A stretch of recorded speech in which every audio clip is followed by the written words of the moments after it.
I came back from my business trip earlier than expected. I didn't tell anyone I was returning. I wanted to surprise Miguel. When I arrived on our street, I saw several cars parked in front of our house. The garden was decorated with blue and pink balloons. A banner read, "Welcome, our little miracle." I parked my car a street away and walked over. The door was slightly open. Music and laughter spilled from inside. When I stepped in, I froze. In the middle of the living room, Carmen, my best friend, was visibly 6 months pregnant. My mother-in-law, Rosa, was gently stroking her belly while my mother served drinks. Gifts were stacked on a decorated table. "So, is the nursery ready?" my Aunt Elena asked. "Almost," Carmen replied. Miguel insisted on painting it himself. He's been working on it every weekend. At that moment, my husband walked in, carrying more drinks. He approached Carmen and hugged her from behind, placing his hands on her belly. "We just need to set up the crib. We picked it out together last week." I watched as my mother stiffened upon seeing me. She quickly walked over. "Anna,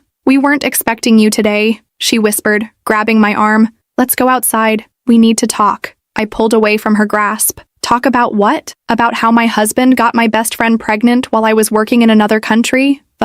Chatter in the room died down. Carmen was the first to notice me. Her face turned pale. Miguel stood frozen, his hands still on her belly. "Anna," he began. "Don't you dare." I cut him off. "How long have you been cheating on me?" No one answered. My father, standing in a corner, couldn't even look me in the eye. "I can explain," Carmen said, taking a step forward. "We didn't want you to find out like this." "Oh? And how were you planning to tell me? After the baby was born, or when they turned 18? My mother-in-law stepped in. "Anna, please, think about the baby. Carmen doesn't need this stress in her condition." "Her condition?" I let out a humorless laugh. "The same condition I was. In 2 years ago when I lost my baby. Where was your concern then, Rosa?" The silence that followed was deafening. My mother tried again. "Honey, I know this is difficult." "Difficult for whom?" "For me, who worked nonstop for 9 months while my husband was sleeping with my best friend. Or for all of you who had to." "Keep up the charade." Miguel finally stepped away from Carmen. "Anna, can we talk privately? Don't make a scene." "A scene?" "No, Miguel. A scene would be telling everyone how you convinced me to take that overseas job.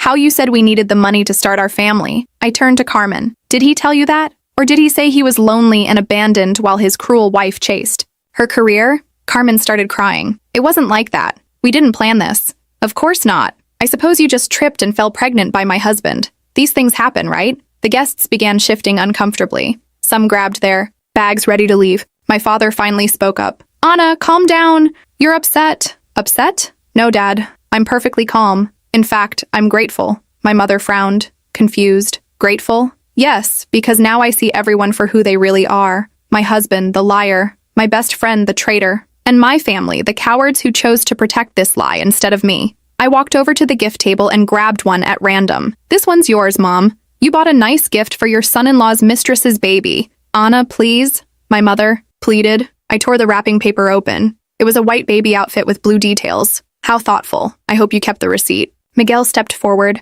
trying to take the gift from my hands. "Enough, Anna. You're making a fool of yourself." "Making a fool of myself?" "No, Miguel. You did that all on your own, getting my best friend pregnant while I was paying all the bills." My mother-in-law stood up, outraged. "This is too much. Miguel was just looking for the happiness you couldn't give him. Always busy, always working." "You're right, Rosa. I was too busy working to pay the mortgage on the house where your son was sleeping with my friend." I looked around the room. Every familiar face now looked like that of a stranger. "You know what? You can keep the house, the furniture, the gifts. But Miguel, I suggest you get a good job because you won't have access to my money anymore." "What are you talking about?" he asked, turning pale. "I'm talking about how, while I was overseas, I wasn't just working. I was also consulting a lawyer. I have proof of every penny I spent on this house, on you, on our marriage." I walked out of that house without looking back. My hands were shaking. My breathing was erratic, but I refused to break down in front of them. They didn't deserve to see my tears. I walked away, ignoring the curious stares from the neighbors, who had probably heard every word of the scene that had just unfolded. I got into my car and slammed the door shut. My hands gripped the steering wheel so tightly that my fingers turned white. My vision was blurred, but I refused to cry. I started the engine and just drove. No destination, no direction, just getting away from that nightmare. My phone was flooded with messages, missed calls from my mother, texts from Miguel, even Carmen. "Please, Anna, we need to talk. This wasn't supposed to happen this way. You don't understand the whole situation." Oh, I understood. I understood perfectly. I understood that while I was working to support my home, my family, my marriage, they were together. I understood that every time Miguel called me saying he missed me, it was a blatant lie. I understood that every time Carmen said she was busy and couldn't talk, it was because she was busy with him. A bitter taste filled my mouth. Disgust at myself for not seeing it sooner. After driving for a while, I pulled into the parking lot of a random hotel. I needed a place to breathe. I wasn't going back to that house that now stood as a monument to my humiliation. I walked to the front desk and booked a room for a few days. The receptionist gave me a strange look, probably because of my disheveled appearance, but handed me the key without asking questions. The moment I stepped inside the room, I locked the door and collapsed onto the bed. Only then did the weight of everything crush me. I curled up, hugging myself, and let the tears fall. Tears of rage,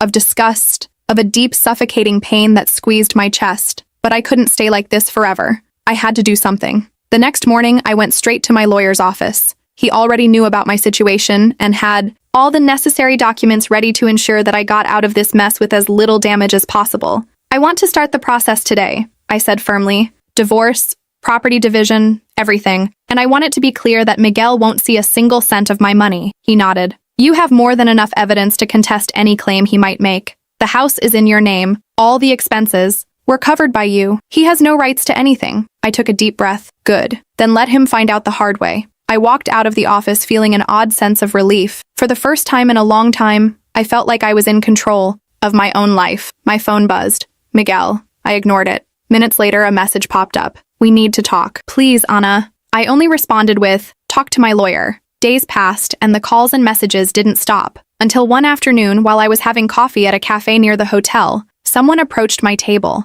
Miguel. He looked awful. Deep. Eye bags, messy hair, but I felt no sympathy. Ana, please. He sat across from me without being invited. I didn't want you to find out like that. I crossed my arms. Oh, but how did you want me to find out? With an invitation to the baby shower? He ran a hand over his face, exhausted. This isn't how I wanted things to happen. I made a mistake. A mistake? Getting my best friend pregnant was a mistake? No, Miguel. It was a choice. You chose to sleep with her. You chose to lie to me. You chose to let everyone cover for you. He lowered his head. I was lonely, Ana. You were never here. You were always traveling, always busy with work. I let out a bitter laugh. And why was I busy, Miguel? Because I was the one paying for our damn house. While you sat at home doing nothing. He said nothing. You want to know the most ironic part? I continued. I took that job because I thought we were building something together. I made sacrifices, thinking it was for a greater good. But while I was working myself to exhaustion, you were screwing my best friend. He looked at me, desperate. I know I messed up, Ana, but can't we fix this another way? I leaned forward, staring directly into his eyes. We are fixing it. My lawyer has already filed for divorce. You won't get a cent from me. And as for that child, I hope you're a good father because I want you out of my life. Ana, please. It's over, Miguel. I stood up and walked away without looking back. It didn't take long for the news to spread. My real friends, the ones who hadn't betrayed me, stood by my side. And my family? Oh, they tried to reach out. My mother called me multiple times, trying to justify everything. We didn't want to hurt you, sweetheart. It was complicated for all of us. You need to forgive. Forgive? No. I moved on. Over time, I rebuilt my life. I left that hotel and bought myself a new apartment. I focused on my career, my future. And Miguel? Well, he soon realized that life wasn't so easy without the comfort I had provided. A few weeks later, I received another message. Can we talk? I miss you. I laughed, deleted the message without replying, and for the first time in a long time, I felt free. When I finally received confirmation that Miguel had been officially served with the divorce papers, I knew his real nightmare was just beginning. He tried to contact me in every way possible. He called me dozens of times a day, sent endless messages, even showed up at places he knew I frequented. But I didn't answer. I didn't give him a chance. I refused to let him manipulate me. One night, as I was returning to my apartment, I found my mother waiting outside. Ana, we need to talk. I rolled my eyes. I already knew exactly what this was about. We have nothing to talk about. Miguel is desperate. You're taking everything from him, she said, outraged, as if I were the villain in this story. I crossed my arms. Oh, now he's the victim. Honey, he made a mistake, but that doesn't mean you should ruin his life. I let out a humorless laugh. He ruined my life, Mom. He cheated on me, got my best friend pregnant, and all of you covered for them. And now you have the nerve to tell me that I'm being cruel? She sighed, reaching for my hand, but I pulled away. What you're doing to him. This isn't right, Ana. Anger burned in my chest.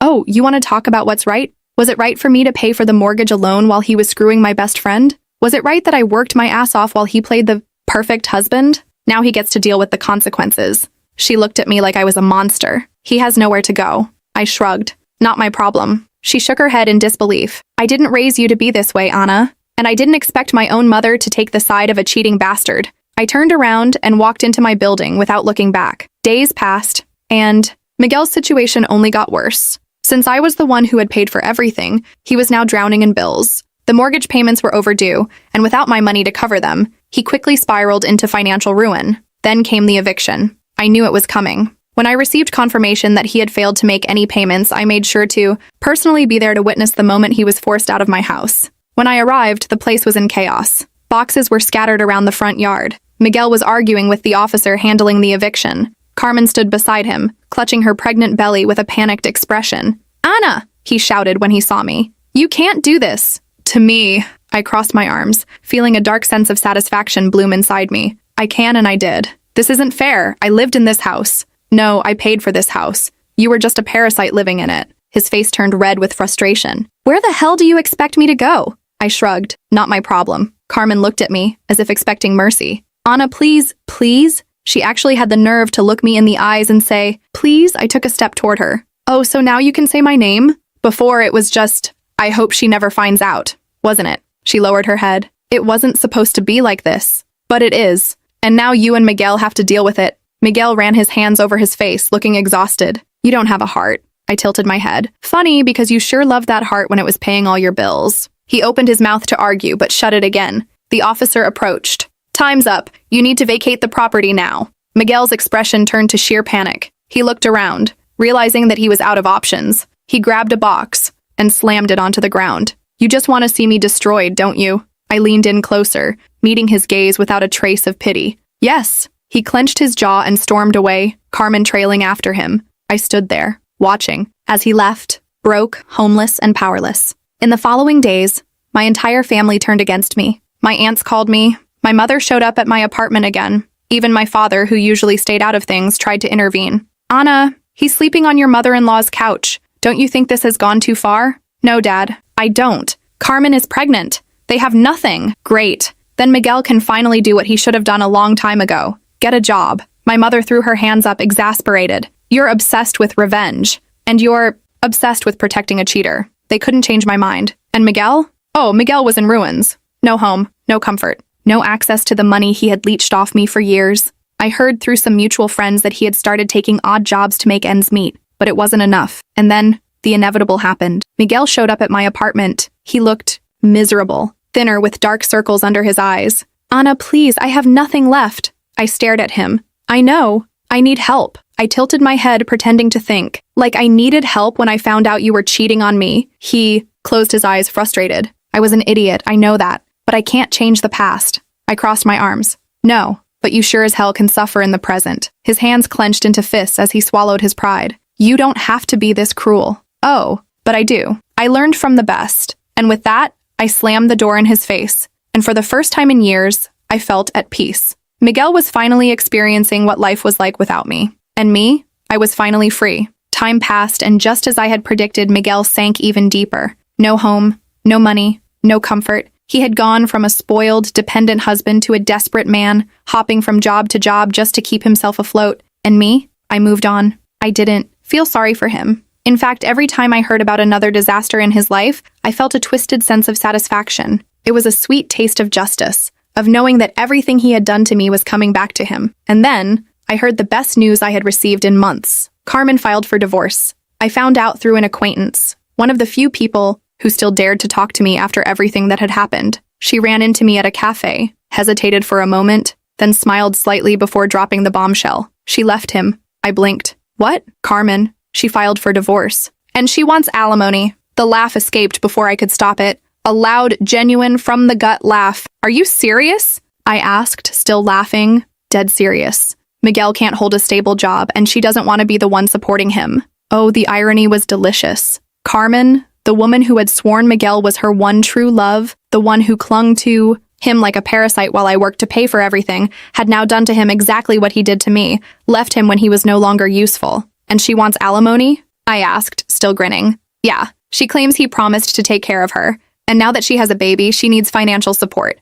I couldn't stop laughing. "Please tell me, Does Miguel even have money to pay her? My acquaintance smirked. No, and I lost it. Miguel hadn't just lost everything I had given him. Now even the woman he betrayed me for was financially screwing him over. Karma had come for him, and this time, he had no one left to leech off of. I have to see this. The following week, I made sure to accidentally show up at a place I knew Miguel still frequented. A rundown bar we used to go to, one of the only places he could still afford. He was sitting at the counter, looking like a ghost of his former self. Thinner, dark circles under his eyes, his beard unkempt, and of course a cheap beer in his hand. I walked in slowly, taking my time, and sat 2 seats away. He noticed me immediately, his face tightening. "What do you want?" he muttered, his voice rough and tired. "Nothing," I said, picking up my own drink. "Just enjoying the view." He sighed heavily. "Are you happy now?" I took a sip, savoring the moment. "Yes, very," he scoffed, shaking his head.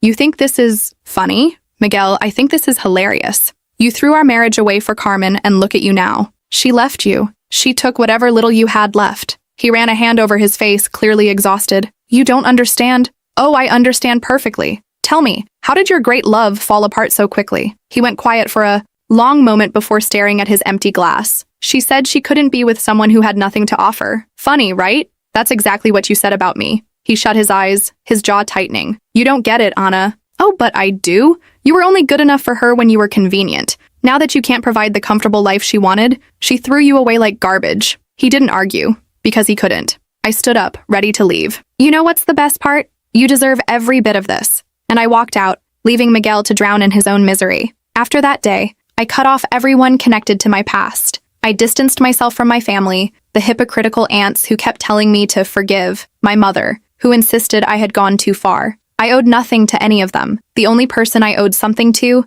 was myself. And so I started over. I rebuilt my life from scratch, bought myself a new apartment, just for me, sold everything that reminded me of that pathetic chapter of my life, donated some things, burned others. Miguel and Carmen were erased. Went out more, met new people, enjoyed life without carrying dead weight on my back. For the first time in years, my life was mine. And while I moved forward, Miguel kept falling apart. Months later, I heard that he had tried to appeal the divorce ruling, claiming that he deserved alimony instead. Of course, the judge laughed in his face and denied everything. I also found out that Carmen kept draining whatever tiny bit of money he had left. And me? I had never felt better. The world was finally how it should be. I was free, and Miguel was getting exactly what he deserved.